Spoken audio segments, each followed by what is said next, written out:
Olá a todos. A nossa aula de hoje vai ter como tema, portanto, os tipos de comunicação e a assertividade.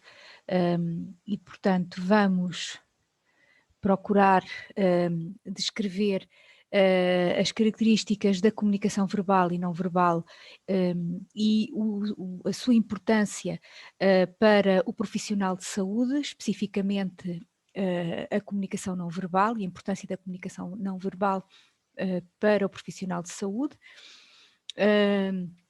e também perceber o que é a assertividade e a sua importância no âmbito da saúde.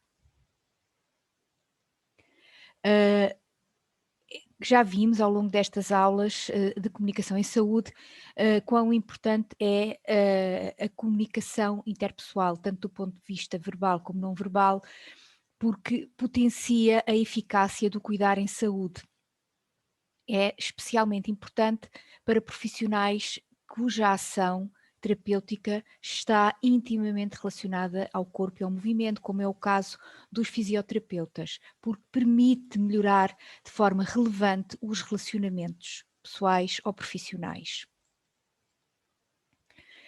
Hipócrates, o pai da medicina, ensinava os jovens médicos a prestar atenção à face dos seus pacientes, numa altura em que os testes de diagnóstico eram praticamente inexistentes.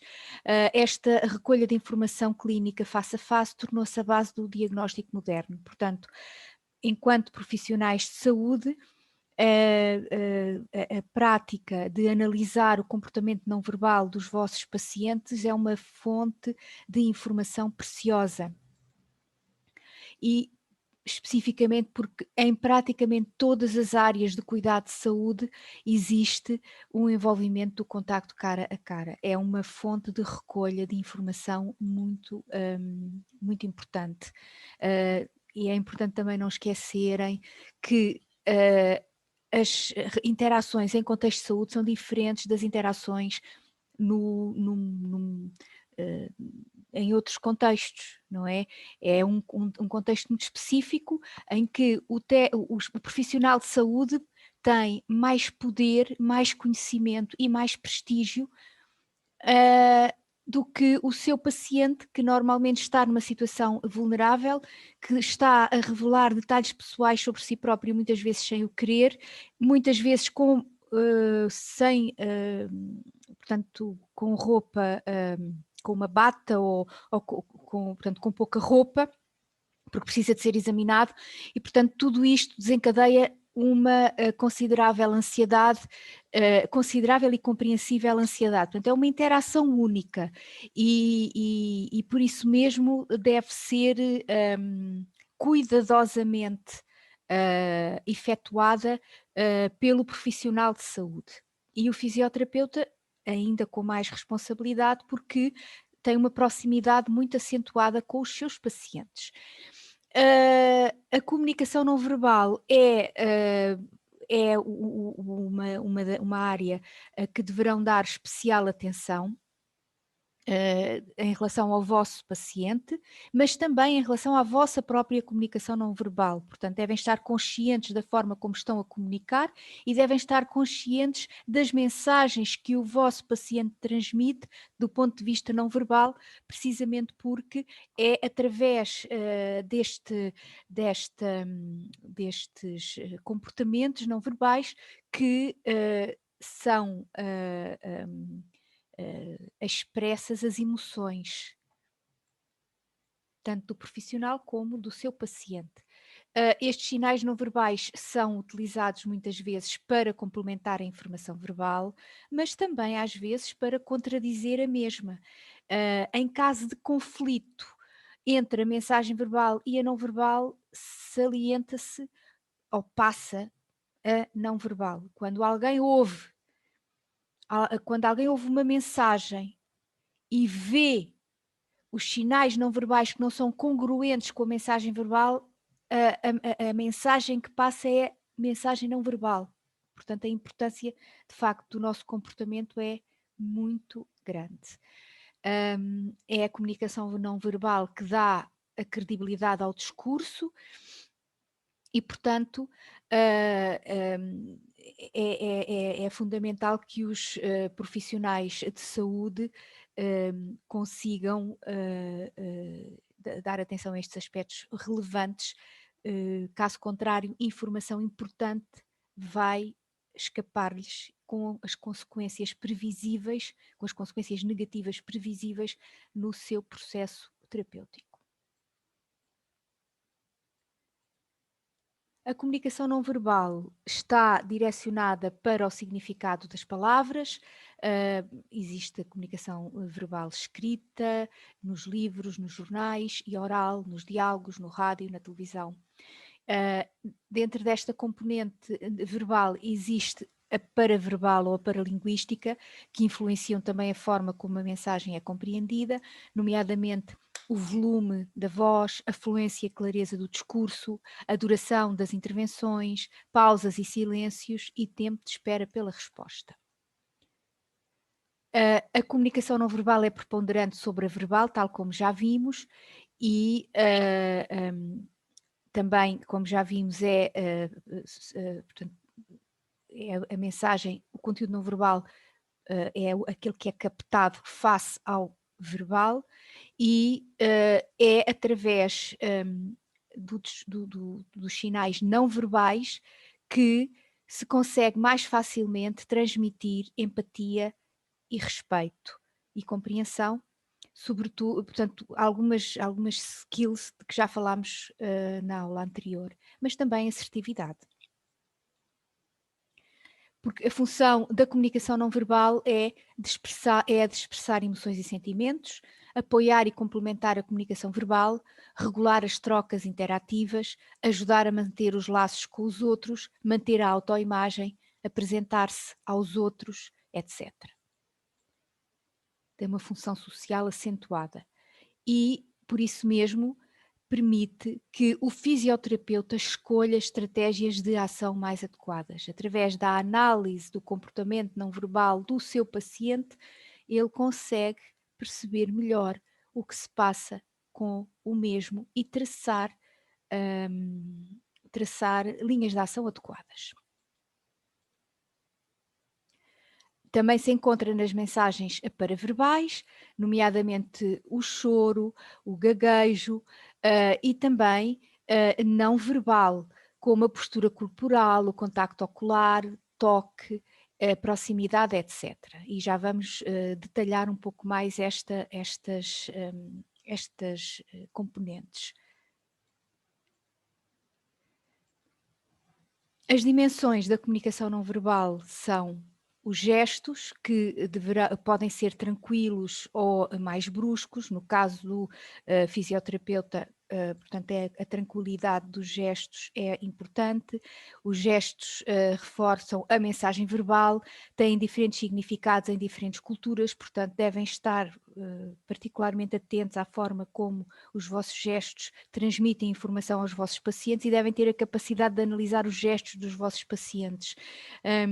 E, portanto, nós aprendemos culturalmente a utilizar um código gestual e a interpretá-lo. Portanto, quando têm pessoas de culturas diferentes, pacientes de culturas diferentes à vossa frente, têm que também tentar perceber alguns dos gestos que eles possam estar a expressar. Não, esses gestos podem não ter o mesmo significado que os gestos da nossa cultura, da cultura em que nós estamos inseridos. Portanto, a postura de interesse ou de desinteresse face ao que o paciente tem para dizer é importante. As expressões faciais, portanto, de sinceridade, genuinidade, que é o que se pretende para desenvolver empatia. Portanto, as expressões faciais são utilizadas para expressar emoções e devem,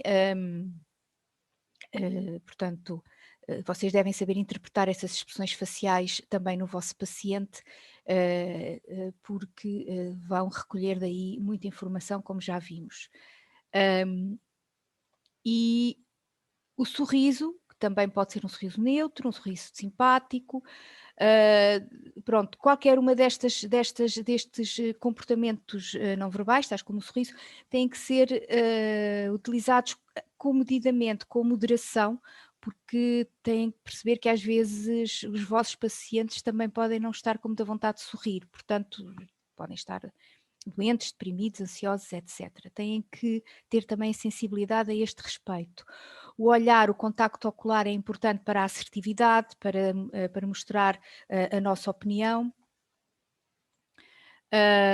O silêncio pode ser, portanto, um silêncio pode ser embaraçoso ou pode ser um momento emocional importante. Deve-se ter cuidado com os silêncios, não estender demasiado a sua duração, porque podem tornar-se situações pouco produtivas e embaraçosas. É importante a aparência física, a forma como se vestem, a roupa, os adornos serem profissionais. No vosso caso, enquanto profissionais da fisioterapia, a maior parte de vocês vai usar uma bata, o que é muito bom, no sentido de que as batas e os uniformes são, portanto, têm um enorme poder comunicativo, porque através deles sabemos o papel desempenhado pela pessoa que temos à nossa frente. Portanto, o facto de vestirem a bata identifica-vos como profissionais de saúde, alguém de confiança, e portanto o facto de pertencerem a esse grupo dos profissionais de saúde vai ajudar-vos a comunicar melhor com os vossos pacientes. E o toque, que no vosso caso é fundamental, faz parte da vossa profissão. É claro que o tocar nos outros depende da cultura. Há culturas em que tocar uns nos outros, a cultura árabe, por exemplo, é uma coisa muito habitual. Na Europa não tanto, e têm que ter atenção que há pessoas que não gostam de ser tocadas, porque isso para elas é considerado falta de educação. E portanto, para muitas pessoas o toque só está associado às relações mais próximas e mais íntimas, e essas têm que ser respeitadas. Portanto, muito cuidado com a forma como se toca nas outras pessoas, e como sabem é importantíssimo até para a vinculação, como nós falámos na nossa unidade curricular Psicologia do Desenvolvimento, é uma pedra de toque, uma pedra basilar para o desenvolvimento da vinculação e da estrutura cognitiva, emocional, da saúde mental, etc. Como veem, a comunicação não verbal é bem ampla e bastante importante neste âmbito. Tem aqui 4 dimensões que eu depois já vou detalhar um pouco mais à frente. A paralinguagem, como já descrevi, tem a ver com a variação das características da voz e a sua possível interpretação. Podemos dizer a mesma mensagem de uma forma mais, perdão, assertiva, com genuinidade e com confiança, mas também podemos dizer exatamente as mesmas palavras com sarcasmo, em tom de gozo, em tom triste, etc. E isso veicula diferentes mensagens em cada uma das diferentes situações. A proxémica, que tem a ver com a forma como nos posicionamos em relação ao espaço, a aparência física já referi também há pouco, e a cinésica, que tem a ver com a forma como, portanto, com os gestos, com as expressões faciais e as mensagens que estas transmitem.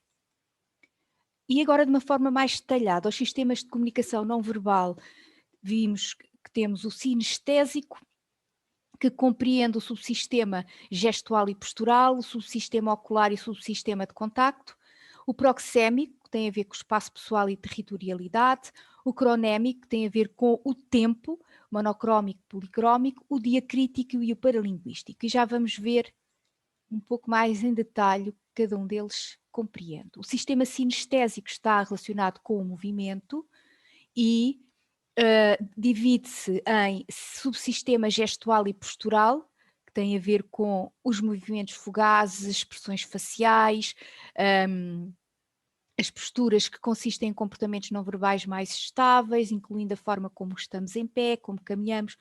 No vosso caso, no caso de qualquer profissional de saúde, a forma de caminhar sempre que é possível, às vezes têm que caminhar com muita velocidade, mas próximo do paciente é importante caminhar com calma, transmitir calma, gestos suaves, etc.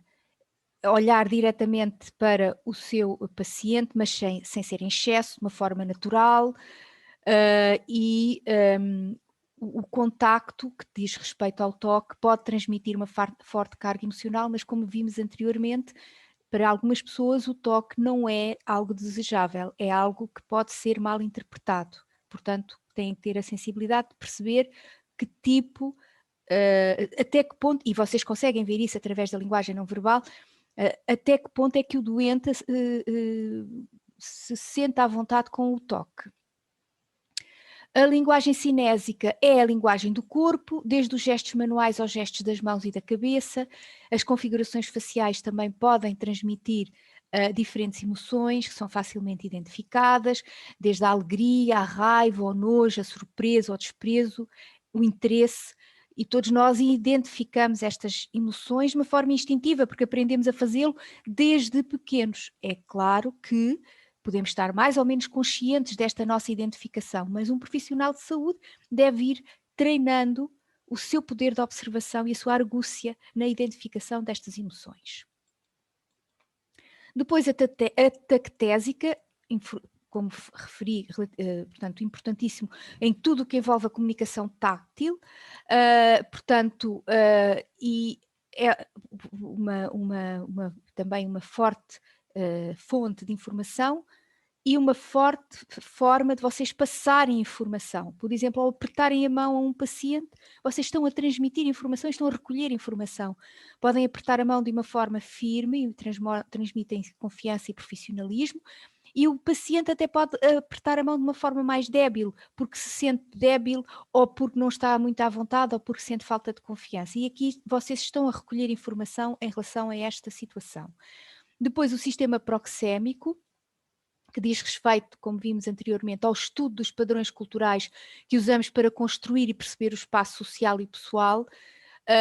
Temos aqui uma subdivisão para o espaço pessoal, até que ponto é que uma pessoa tolera a proximidade de outra, sobretudo se não a conhecer bem, e está diretamente relacionado com a territorialidade, que é sentirmos que temos que defender o nosso espaço pessoal. Portanto, nós temos um espaço pessoal, o espaço, portanto, e a distância em relação às outras pessoas, pode dividir-se num espaço mais íntimo, que vai de 7 a 15 centímetros, quando conhecemos muito bem a outra pessoa, estamos próximo dela e falamos com ela de uma forma muito próxima, com poucos centímetros de distância, mas depois no espaço social já estamos a 1 metro, 1,5 metro de pessoas que não conhecemos assim tão bem, ou que são apenas,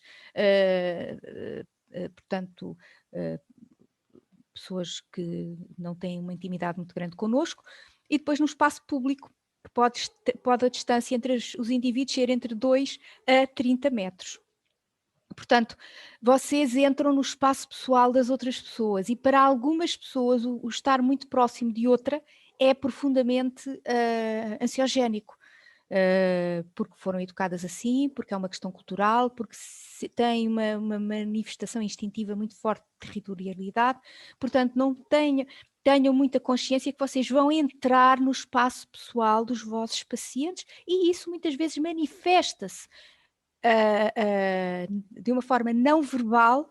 Portanto, esta ansiedade, este desagrado manifesta-se de uma forma muitas vezes não verbal, e vocês devem ter especial atenção e especial sensibilidade a estas questões.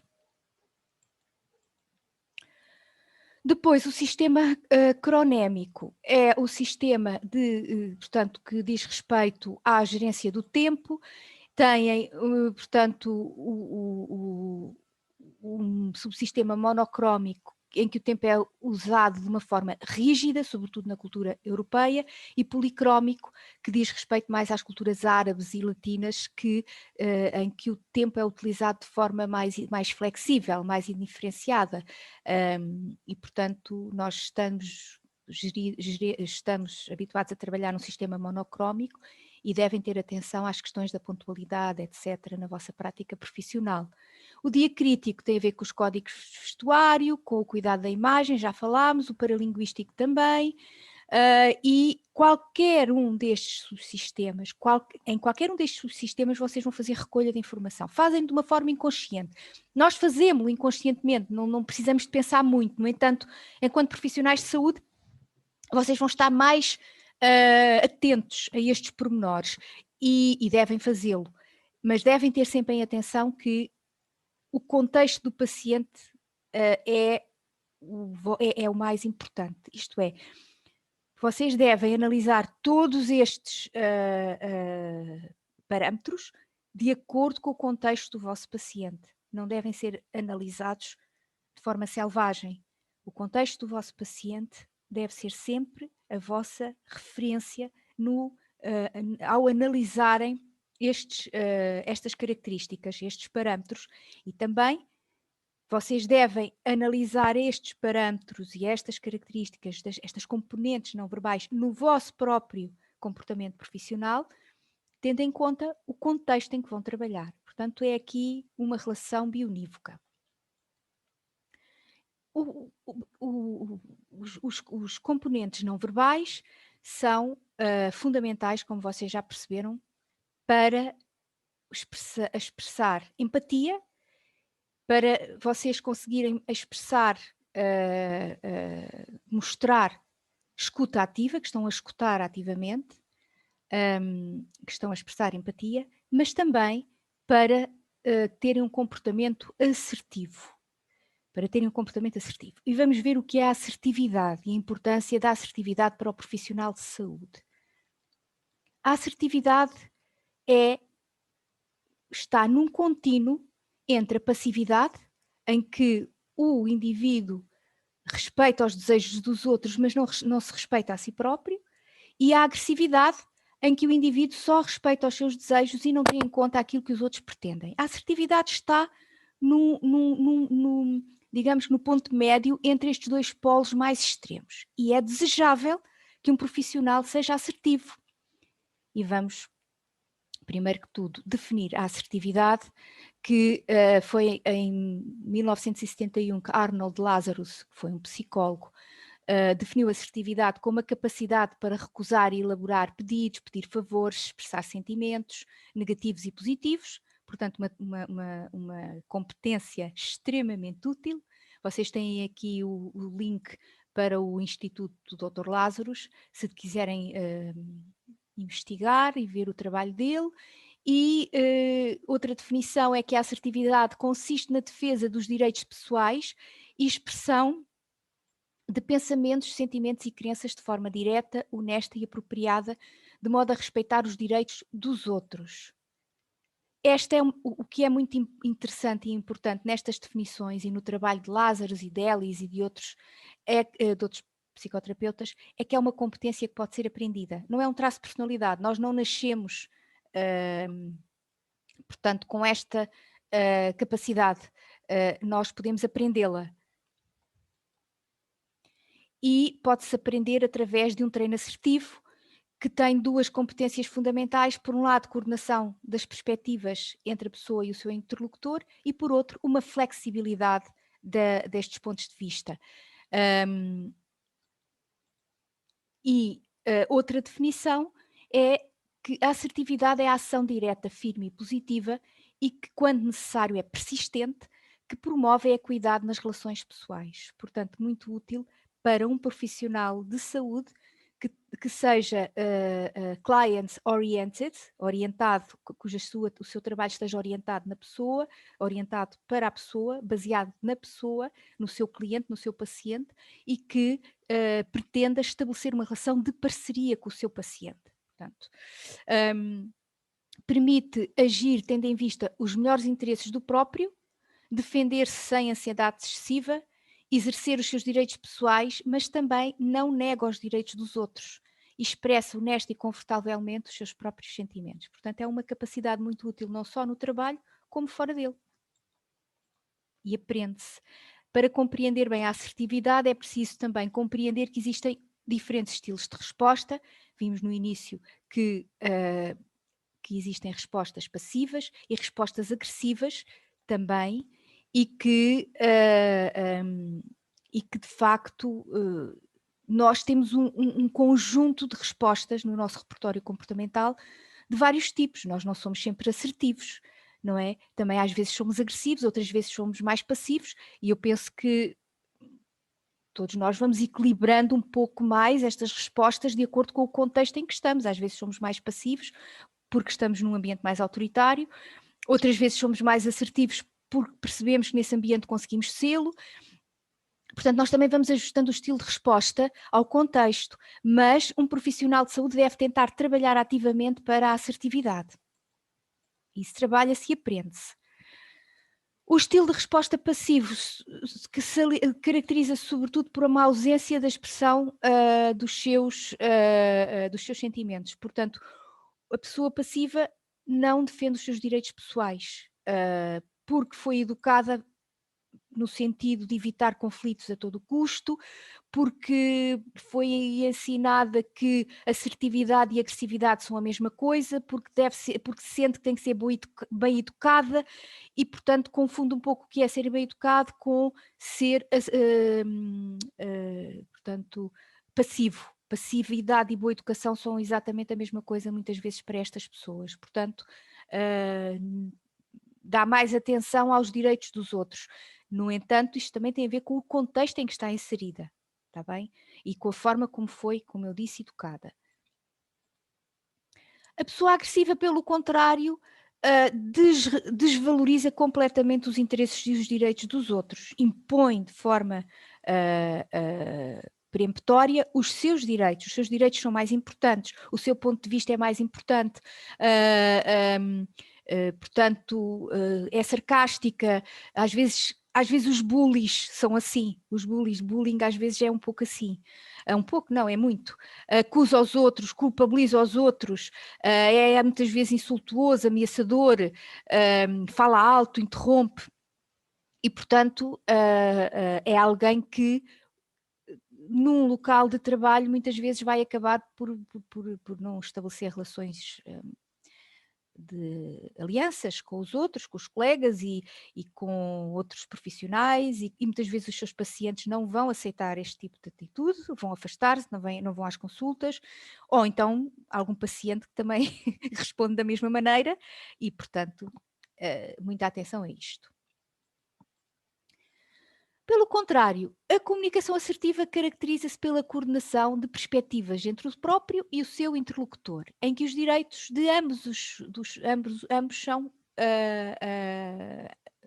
respeitados. Portanto, a resposta assertiva envolve a defesa das opiniões do próprio, sem deixar de ter em consideração a opinião do outro. E o indivíduo expressa as suas necessidades de uma forma direta e apropriada. As pessoas que trabalham para ter um estilo mais assertivo, que trabalham ativamente o seu comportamento e refletem sobre estas questões e procuram ter um estilo mais assertivo, têm, na maior parte das vezes, maior saúde mental e menos índices de burnout. Está bem? Porquê? Porque o estilo assertivo proporciona uma maior autoestima ao indivíduo.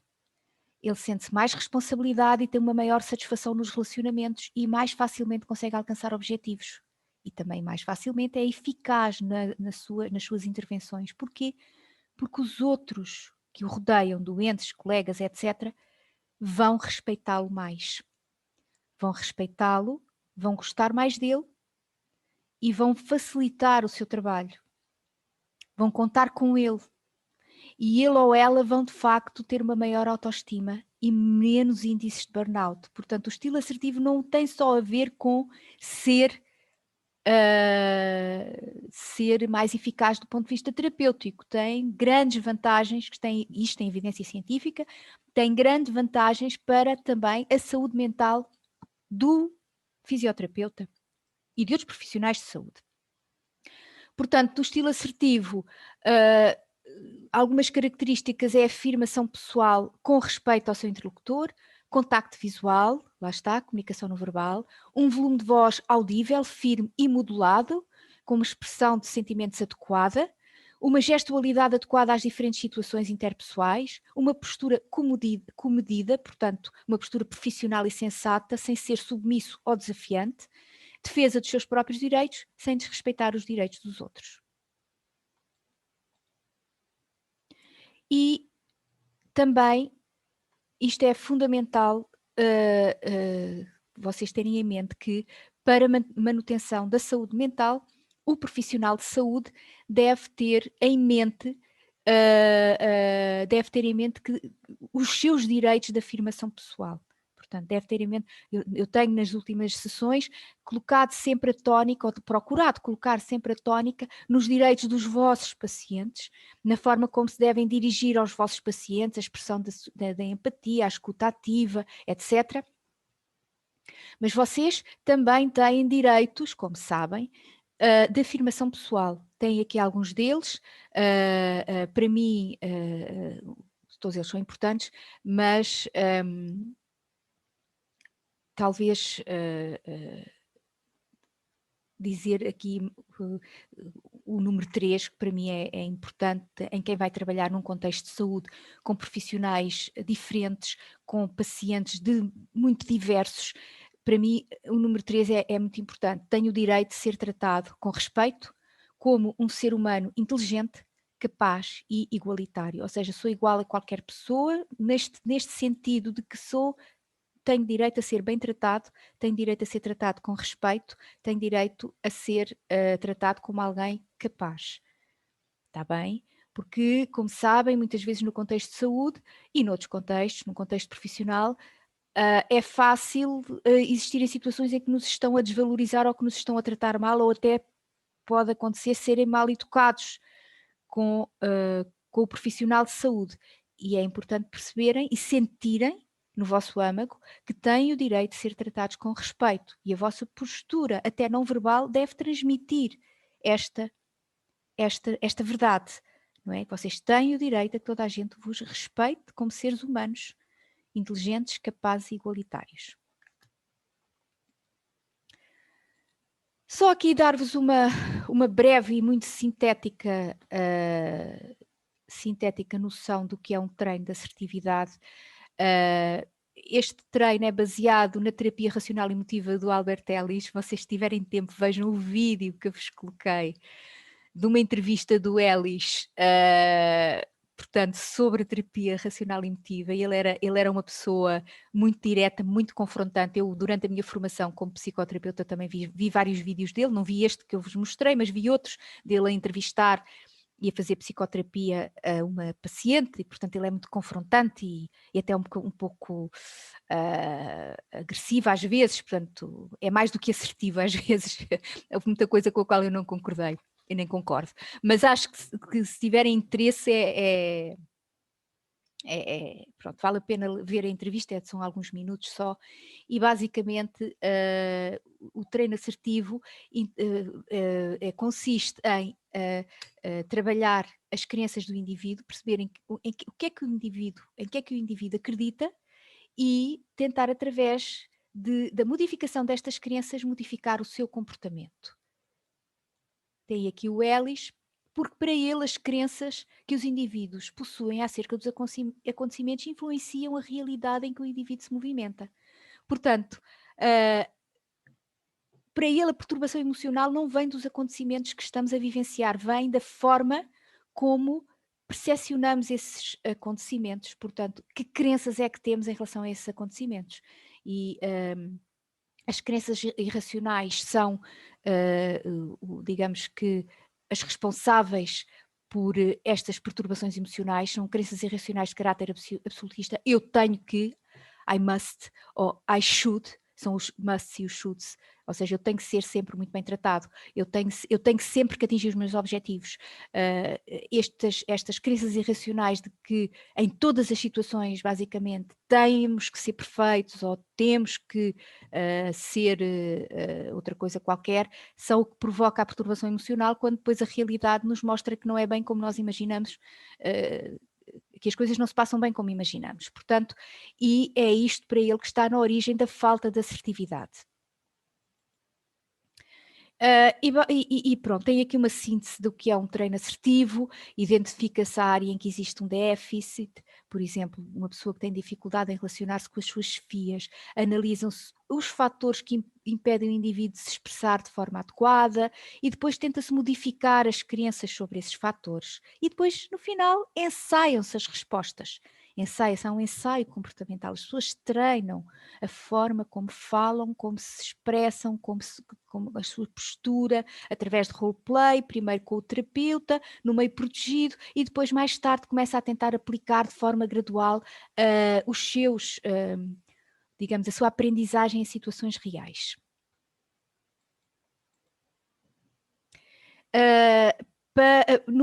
Existem 6 temáticas, segundo Joyce Muniz e Barros. Joyce Muniz, que é o professor Luís Joyce Muniz, Barros é a esposa, se não me engano é Isabel Barros, e foram meus professores na universidade. E, portanto, eles davam as disciplinas relacionadas com a psicologia da saúde, e para eles há 6 temáticas determinantes para melhorar a comunicação do profissional de saúde. São elas a moderação da expressão emocional em excesso, facilitação da expressão emocional em déficit, elaboração de perguntas e pedidos, resposta a perguntas e pedidos, elaboração de críticas justas e, finalmente, respostas a críticas justas ou injustas. Estão aqui grandes temáticas que têm que devem ser melhoradas de acordo com estes autores nos profissionais de saúde. É onde os profissionais de saúde têm mais dificuldades. Assim, o treino assertivo permite que o profissional de saúde comunique de forma mais adequada, possibilitando que o paciente compreenda melhor a informação, adquira mais confiança no tratamento, diminua os seus níveis de ansiedade, mas também que o profissional de saúde se mantenha mais tempo motivado, com uma elevada autoestima, livre de burnout. Daquelas 6 temáticas, eu vou escolher apenas responder a críticas injustas e a críticas. O profissional de saúde saber responder a críticas justas e injustas, e depois tem um pequeno trabalho sobre esta questão. E normalmente as críticas injustas são resultado de falta de informação ou de ansiedade que o paciente tem em relação ao seu processo de doença, e normalmente o fornecimento de informação de forma clara e direta é suficiente para que a maioria das situações não entrem numa escalada emocional. As críticas justas, quando o paciente vos critica e essa é uma crítica justa, podem ser diversificadas, porque o profissional de saúde se atrasou, porque não está a sentir um benefício dos tratamentos, porque sente que o profissional de saúde não é suficientemente disponível, e às vezes não é, porque também não tem tempo. E a forma mais simples e direta de lidar com estas críticas consiste em admitir o erro de forma clara e indicar intenção de mudar. Caso não se consiga mudar, então explicar porquê que não é possível. Portanto, dar uma explicação de uma forma empática e assertiva. E pronto, tem aqui a Mafaldinha, que é o exemplo da assertividade e às vezes até um pouco da agressividade, inteligente e sensata. E, portanto, de uma forma sintética, a comunicação não verbal é um aspecto fulcral da comunicação em saúde, é essencial para o desenvolvimento e para a expressão da escuta ativa, da empatia, da assertividade, e contribui tanto a sua expressão de forma adequada como como a leitura desta área da comunicação de uma forma rigorosa, contribui, como eu dizia, para a eficácia do fisioterapeuta na sua prática profissional. Pronto, tem aqui alguns artigos, aconselho-vos sobretudo este de 2012, de Ana Grilo, acho que é a Ana, que é um artigo que tem ainda mais exemplos daquilo que eu acabei de referir e que vale a pena ler. E pronto. Até à próxima.